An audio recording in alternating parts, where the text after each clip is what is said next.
Alors, bonjour à toutes et à tous. Alors, c'est moi qui brise la glace parce que, bien sûr, on va avoir le plaisir d'entendre des invités distingués venir nous parler de politique et de la place des femmes en politique. Alors, bien sûr, Mesdames David, je suis contente de vous avoir à la table d'honneur. C'est quand même pas rien, 2 sœurs sur un panel sur la politique. Moi, je trouve ça beau. Bien sûr, Madame Yvon. Très heureuse, Véronique, de t'avoir autour de cette table. Monsieur Legault, c'est un plaisir de vous avoir également. Et je tiens à saluer tous les membres du conseil municipal qui sont ici, également mes collègues de l'Assemblée nationale qui se sont déplacés et qui sont présents. Et toutes les femmes, tous les hommes des différents milieux, entre autres milieux des affaires, philanthropiques, des femmes du milieu des médias, du milieu des sports. Alors, on avait envie d'être ici cet après-midi et moi aussi. Merci beaucoup, Caroline, pour cette invitation et de me donner le privilège de briser la glace. Alors, cette initiative-là, elle est importante. On est à quelques mois des élections provinciales et je pense qu'un événement comme celui-ci envoie un message qui est clair, à savoir qu'on veut beaucoup plus de représentation au sein de nos instances de pouvoir et nos instances décisionnelles. Et qui sait, peut-être qu'une conférence comme celle-ci va donner le goût à des femmes de se lancer en politique. Mais encore faut-il que les partis politiques soient prêts à accueillir les femmes. Parce qu'on ne peut plus seulement dire, les partis politiques ne peuvent pas s'arrêter et se dire « Ah, ben moi, je suis ouvert, notre parti politique est ouvert, venez vers nous, les femmes. » Ça ne marche pas de cette façon-là. On doit être beaucoup plus proactif, on doit être stratégique, et on doit être convaincu. Je dis « on » parce que moi-même, je suis à la tête d'un parti politique et c'est exactement ce qu'on a souhaité faire dans la dernière année, avant les élections municipales. On a été proactif, stratégique et convaincu. Et dans ce cas-ci, c'est convaincu que la parité et la diversité sont des atouts pour le Québec, des atouts pour Montréal et que la place des femmes est nécessaire dans les instances décisionnelles. Je vais tout de suite dire, je vais parler des femmes, mais je pense qu'il ne faut pas oublier que dans la question de la parité, il y a également la question sous-jacente de la diversité. On ne peut pas parler de la place des femmes sans parler de la place de celles et ceux qui ne sont pas non plus représentés dans nos instances décisionnelles. Alors, quand je parle des femmes, entendez également les femmes, les personnes autochtones, les personnes issues de la communauté LGBTQ, les personnes qui vivent avec un handicap, les personnes racisées et issues des communautés ethnoculturelles. Alors, les élections s'en viennent et on pourrait se demander quelles sont nos attentes envers les partis politiques. Tout à l'heure, on va en voir un bon exemple. Mais moi, ce que je peux vous dire, et j'en suis la preuve nécessairement, c'est qu'on est prêt. On est prêt pour avoir des femmes dans des postes de leadership. En fait, on est prêt depuis fort longtemps. Sauf que ça prend du temps, malheureusement. Mais on est prête. Les instances politiques sont prêtes. La société est prête, surtout elle. Alors, non seulement j'ai l'honneur, le grand privilège d'être la première mairesse de la ville de Montréal, la seule ville francophone d'Amérique du Nord, la seule femme à la tête d'une des grandes villes d'Amérique du Nord également, mais nous avons su élire sur 53 élus municipaux du milieu municipal, 53 sont des femmes, 50 sont des hommes. Alors, nous avons atteint la parité à Montréal. Et ça, c'est un énorme succès. C'est vraiment... Oui, absolument.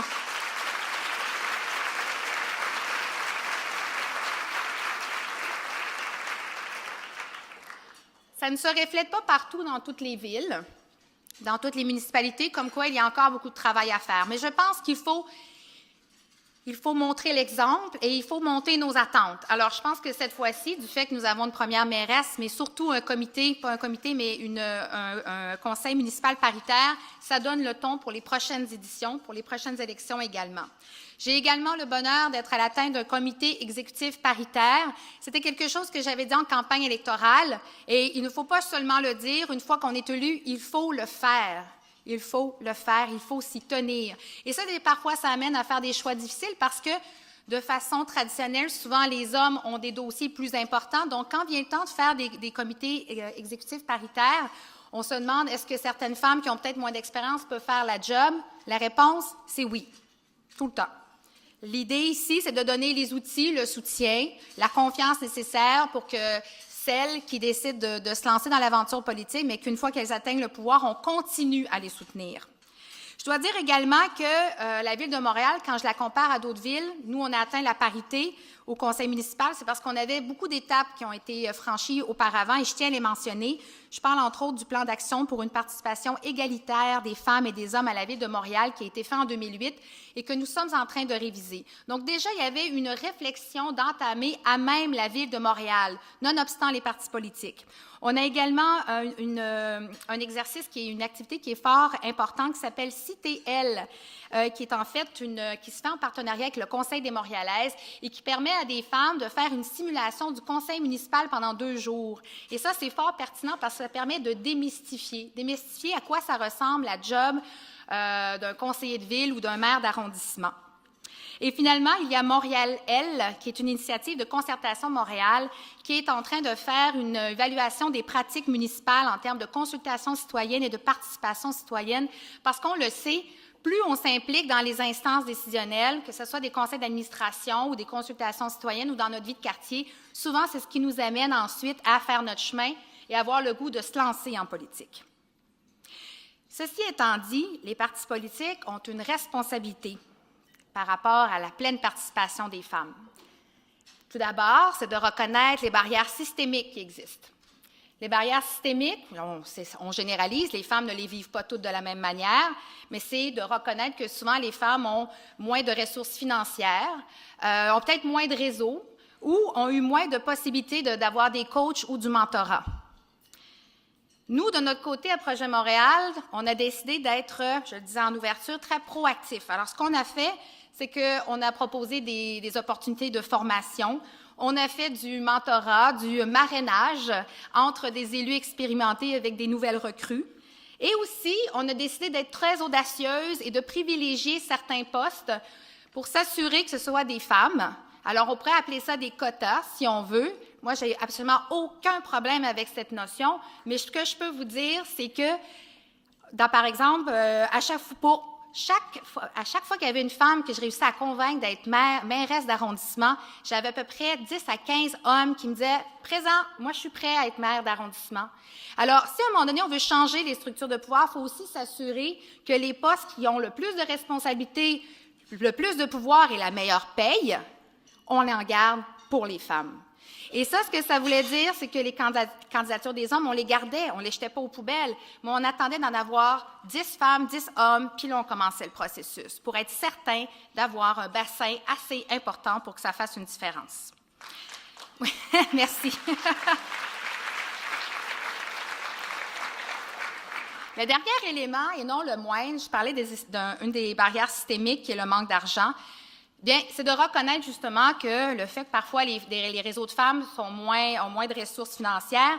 À Projet Montréal, on a décidé d'organiser une cagnotte. Alors, pour chaque homme, chaque candidate doit ramasser de l'argent pour sa candidature. C'est de même que ça marche. Mais nous, ce qu'on demandait, c'est que les hommes et les femmes qui en avaient les moyens également mettaient davantage d'argent dans un pot commun. Et vous savez quoi? En 2013, je me suis présentée comme conseillère de ville dans Sainte-Marie. Il me manquait 500 piastres pour faire ma candidature. Mais c'est le pot commun, c'est la cagnotte qui est venue finaliser mon dossier. Et maintenant, je suis la mairesse de Montréal. Fait que c'est important de pouvoir reconnaître certaines barrières comme celle-ci. Et quand je me suis présentée, bien sûr, comme chef, quand je suis devenue chef de Projet Montréal pour les élections qui viennent de se terminer, évidemment, moi, j'en ai mis plus dans le pot commun parce que j'en ai plus de contacts, j'ai plus de réseaux, puis j'ai plus d'argent. Alors maintenant, je le mets dans ce pot-là et ça sert pour des candidatures féminines, mais aussi des personnes issues de la diversité qui, encore une fois, rencontrent des barrières systémiques qu'il faut pouvoir reconnaître. Dernière chose, c'est que maintenant que c'est moi la mairesse, wouhou!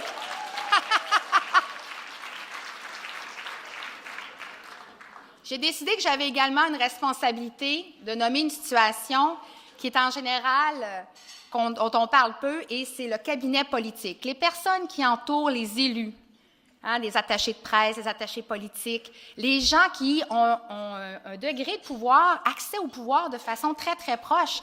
Et traditionnellement, les cabinets sont tenus par des hommes. Alors, encore une fois, c'est de le reconnaître et de faire des efforts. Dans mon cas, j'ai la chance d'avoir une chef de cabinet très heureuse et mon comité, mon personnel politique, on est à peu près, je dirais, une vingtaine, est à peu près, presque aux 3/4, ce sont des femmes. Ça a pris du temps à aller les recruter parce que ça ne vient pas de soi. Encore une fois, pour une candidature féminine, j'en ai 10, j'ai 10 gars. Alors, à un moment donné, il faut être cohérent, consistant et pas lâché. Alors, bien sûr, je souhaite qu'une fois que, peu importe ce qui se passera dans la prochaine campagne électorale, une fois que les gens sont élus, il faut garder ça en tête. De qui on s'entoure? Il faut des femmes. En terminant, j'aimerais vous dire que, en fonction de la campagne qui va commencer bientôt, c'est un souhait personnel, c'est que je souhaite vraiment que les différents partis politiques vont décider de mettre de l'avant des sujets qui interpellent les femmes. Parmi ces sujets-là, la mobilité, le transport, le développement économique, l'entrepreneuriat, la santé, l'éducation. Il y en a plein de sujets. Alors, j'espère sincèrement que sur la table, il y aura des sujets qui nous rassemblent et non des sujets qui nous divisent. En terminant, j'aimerais dire que 50 % de la population est composée de femmes. Alors, c'est tout à fait normal, c'est tout à fait souhaitable que nous soyons présentes dans les instances décisionnelles pour avoir des décisions qui sont plus représentatives de la population. Alors, chers collègues de vos partis politiques respectifs, je tiens à vous dire que nos regards sont tournés vers vous parce que nos attentes, elles sont grandes et nos attentes, elles sont légitimes. Merci. D'y aller. Et je pense que c'est un très bon segue sur ce que John Parisella va partager avec nous comme conclusion. Donc, je vous applaudis chaleureusement.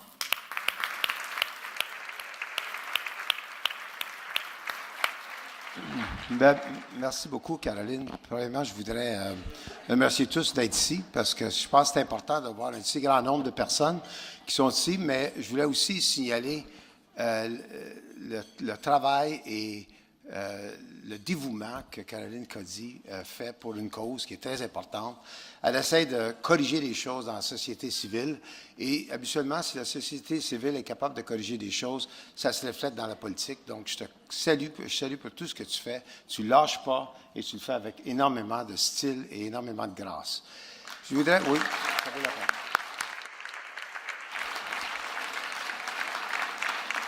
En parlant de grâce, je pense que les 4 personnes qui ont représenté, même si Françoise dit un petit peu moins que les autres, les 4 formations politiques, eux aussi méritent beaucoup de félicitations parce qu'ils nous ont fait réfléchir d'une façon très, je dirais, avec une grande civilité. Et c'est un peu ça qui est l'objectif dans tous ces exercices-là. Je pense qu'on nous a parlé de valoriser la démocratie, on nous a parlé de faire de la politique pour des convictions. On s'engage à faire des changements et on s'engage à faire essentiellement un monde meilleur. Et ils l'ont fait avec énormément je dirais, de sincérité, d'authenticité. Moi, personnellement, je pense qu'on a besoin plus de ce genre de discours-là, plus de ce genre d'exercice-là. On peut avoir des différences d'opinion, mais il ne faut pas qu'on en fasse des choses personnelles.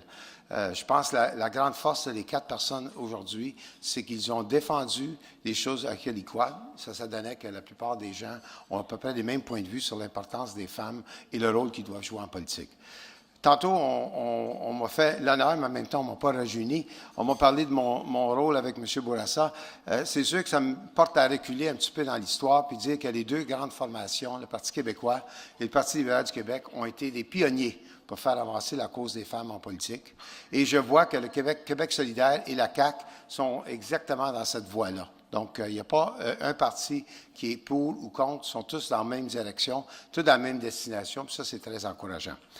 Cela étant, il reste que quand même, faire la politique, c'est beaucoup plus compliqué pour les femmes que ça l'est pour les hommes. Je l'ai vécu parce que j'ai passé des années à essayer de recruter des femmes pour des postes en politique et même dans la fonction publique, et c'est jamais aussi facile, aussi spontané que ça peut l'être pour les hommes. Ça ne veut pas dire qu'on ne doit pas lâcher, on doit abandonner, mais il s'agit que je pense que la mairesse l'a bien dit tantôt, il faut poser des gestes correctifs. Et c'est important de parler d'accompagnement, c'est important de parler de mentorat. Moi, personnellement, j'y crois beaucoup. Je l'ai exercé dans mon travail antérieur, je continue à l'exercer en ce moment. J'encourage des gens qui sont dans des positions d'autorité de le faire autour des jeunes, des femmes qui sont dans un cheminement de carrière.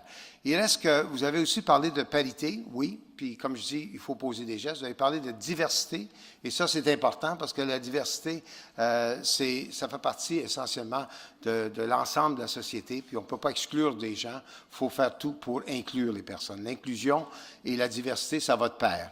Donc, je tiens à dire que je parlais avec Monique Jérôme Forget cette fin de semaine. Puis Monique, je disais qu'il y a une affaire que j'ai toujours aimée de Monique, c'est que Monique, elle n'a jamais hésité de foncer, mais elle n'a jamais compartimenté son engagement. Et quand elle a écrit le livre « Les femmes au secours de l'économie », elle a démontré que les femmes peuvent compter aussi bien que les hommes. Et ça, c'est important. Et quand Louise Roy, qui était la chancelière et qui est la chancelière à l'Université de Montréal, me parle de la légion de femmes compétentes qui peuvent accéder à des postes, bien, j'ai juste à vous rappeler que ça fait au moins 15 collations de grade dans les 20 dernières années que j'ai assisté, puis il y a toujours de plus en plus de femmes.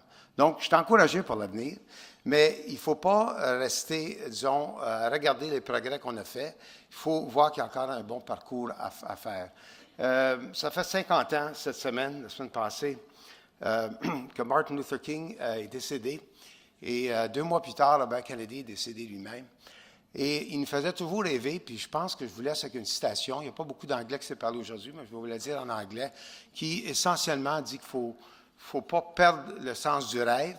Et on n'est pas encore rendu à la parité, comme on devrait l'être, mais on devrait toujours travailler dans ce sens-là. Je remercie les 4 personnes qui ont fait un travail digne du poste qu'ils occupent.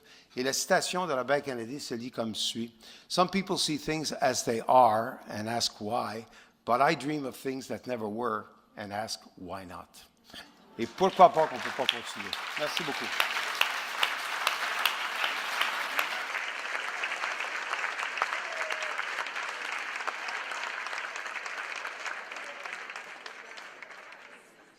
So, dear John, you're very right. There wasn't enough English, so I will say thank you and goodbye in English today. Please follow us on social media. Go on our website, put in your email address so you have all the information about our next event.